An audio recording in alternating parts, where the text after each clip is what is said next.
जब व्यक्ति क्या होता है, थोड़े अहंकार में रहता है, पुण्य का थोड़ा सा उदय रहता है, तो रावण जैसे व्यक्ति अत्याचार करते हैं, जितने अत्याचारी होते हैं। ये सब क्या है, थोड़े से पुण्य कमा लेते हैं इसलिए आता है। लेकिन कर्म इनको ऐसा देगा, मर करके वो नौला होंगे, वो तो सबके लिए सिस्टम एक ही है। मंदिर के कार्यों में जो रोड़ा अटकाते हैं कसाय, उनका कोई काम ही नहीं है। उनका काम है अच्छे कार्य होने में रोड़ा अटकाना। अरे भाई, तुम्हारा कोई लेना देना नहीं है तो भी तुम्हारा गाते हैं, तो ये सब चलेगा, ये कोई मिटने वाला नहीं। क्योंकि ऐसे लोग धर्म से नहीं कर्म से सुधरते हैं। ऐसे लोगों को तो जब कर्म नौला बनाएगा तभी उनको अकल आएगी। बिना नौला बने बिना ये सुधरने वाले नहीं हैं, क्योंकि कर्म की ठोकर से ही सुधरते हैं। अभी अहंकार करते, देखा मैंने काम रोक दिया, देखा मैंने उस धर्मात्मा को परेशान कर दिया, देखो मैंने ये कर दिया। ये जितने उनके हैं ना, ये सब एक एक आंसू रुलाएंगे। और ऐसे ऐसे कर्मों के शास्त्रों में उल्लेख मिलते हैं कि फिर उसके बाद जाकर के कोई बचाने वाला नहीं मिलता। और ऐसे अशुभ कर्म, देखो मुनिराज पर उपसर किया, राजा शंकर ने बहे अहंकार में किया, देखा मैंने ये कर दिया, बाद में जाकर के आज नरकों में भोगना पड़ रहा है। उसको नौले पर्याय में जाके भोगना पड़ा, और नौले पर्याय में जाकर के उसको फिर जाति स्मरण हुआ, और जाति स्मरण के माध्यम से उसको पश्चाताप हुआ। तो वो तो होता ही है, लेकिन अब समझने वाले जिनका विनाश ही होना है, वे समझाने से भी नहीं समझते। उनको तो जब कर्म ही दंड देगा तभी समझेंगे। और कर्म कहता है कि यदि ऐसे लोग, देखो सृष्टि की एक बहुत बड़ी व्यवस्था है, वो कहता मैं पापियों को दुर्गति कैसे पहुंचाऊं। जब तक वो अच्छे कार्यों में विघ्न नहीं डालेंगे तो हम दुर्गति कैसे भेजेंगे। तो ये प्रकृति की दुर्गति भेजने का तरीका है कि उससे अच्छे कार्यों में विरोध कराएंगे, फिर उसको पछाड़ पछाड़ के मारेंगे, फिर उसकी ऐसी दशा करेंगे कि फिर वो रोएगा तो भी नहीं। अब बिना उससे कर दें तो फिर बात बनेगी नहीं। तो ये कर्म कभी कभी इनके अशुभ कर्मोदय में आते हैं, उनकी मति ऐसी हो जाती है। उनको सराय देने वाले भी ऐसे ही मिल जाते हैं। उनके सरायकार भी बड़े बड़े लोग होते हैं, ऐसी बात नहीं। कोई छोटे मोटे लोग काम नहीं करते हैं। छोटे लोग कभी कभी बड़े बड़े लोग उनके पीछे होते हैं। आप जो आप अच्छे कार्यों में विघ्न डालते हैं, आप देखना उनके पीछे बहुत बड़ी लॉबी होती है। वो सामने नहीं आते, लेकिन कितने ही छुपे हैं, कर्म तो उनको खोज ही लेगा।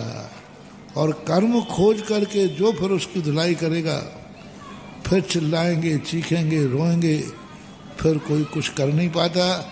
फिर तो जो कर्म बन गया तो बन गया। लेकिन इसलिए मेरा कहना है, धर्म कार्यों में सोच विचार के, एक दिन को भी विघ्न डाला था, 22 मिनट को विघ्न डाला था अंजना ने, 22 वर्ष तक क्या दुर्दशा भोगना पड़ी कि वो देखो अंजना का चरित्र पढ़ करके रोंगटे खड़े हो जाते। मात्र 22 मिनट के लिए विघ्न डाला था, ओनली 22 मिनट। अब 22 मिनट का जो विघ्न था धर्म कार्य में, और वो 22 साल तक क्या दुर्दशा हुई अंजना की, कैसे कैसे दुख भोगे उसने, क्या क्या दशाएं हुई, सबको मालूम है। लेकिन लोग दूसरों की कहानी सुनकर नहीं सुधरते हैं। जब उनके जीवन में ही गाज गिरेगी तभी उनके भगवान करे इनको सबको सद्बुद्धि हो। प्रकृति कहती है महाराज आप उनको सद्बुद्धि मत दिलाओ, उनको सद्बुद्धि की भावना मत भाओ, क्योंकि आपके मुंह से जो निकल गया तो फिर उनको सद्बुद्धि आ जाएगी, और सद्बुद्धि आ जाएगी तो हमारी प्लानिंग फेल हो जाएगी। प्रकृति कह रही है हमें इनको दुर्गति भेजना है, और आप मुँह से गड़बड़ कर रहे हो।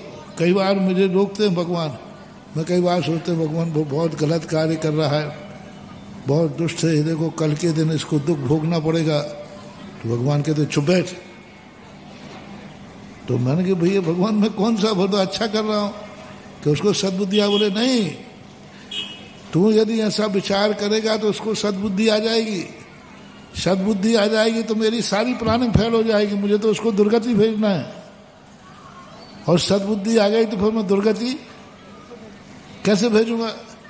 इसलिए तू ऐसी भावना मत भा, उनकी दुर्बुद्धि है, दुर्बुद्धि बने देने दो, तभी तो मैं उनके लिए दुर्गति भेज पाऊंगा, उनको दुख दे पाऊंगा। ऐसा भी होता है, ऐसा भी होता है।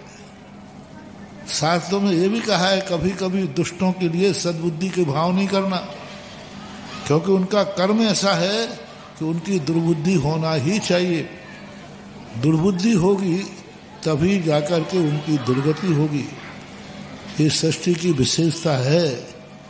इसलिए अब मैं क्या करूं, आप बताओ, सद्बुद्धि की भावना करूं या उनकी दुर्बुद्धि की दुर्गति होना है तो करूं? प्रकृति कहती है आप चुप बैठिए, उनको हमें दुर्गति भेजना है, इसलिए हमने ही उनकी ऐसी मति की है। उनका कर्म कह रहा है कि तुम बाबा जी बीच में मत आओ, मैंने ही उनकी ऐसी बुद्धि की है, क्योंकि इस दुष्ट को हमें दुर्गति भेजना है। जब तक ये ऐसे पाप नहीं करेगा तब तक धर्म कार्यों में विघ्न नहीं डालेगा, धर्मात्माओं को परेशान नहीं करेगा, तब तक मैं इसे दुर्गति नहीं भेज पाऊंगा। इसलिए कर्मों की व्यवस्था में बाबा जी आप दखल अंदाजी मत करो, इसको सद्बुद्धि की भावना मत करो, इसको जो कर रहा है करने दो। यही इसका कर्म, इसी का खुद का किया हुआ कर्म इसको दो दो आंसू रुलाएगा। 22 मिनट को धर्म में विघ्न डाला था, 22 मिनट का, और 22 मिनट का फल क्या भोगना पड़ा था। ये हैं सब बातें हैं। अब जो समझदार, जिसकी होनहार अच्छी होती है, वो इशारे में समझ जाता है। जिसकी होनहार नहीं है, कई लोग ऐसा स्वयं नहीं करते, दूसरों को आगे करते हैं, दूसरों को आगे करते हैं। तो ऐसा मत समझना कि हम नहीं कर रहे हैं तो हमारे लिए कर्म नहीं देख रहा है।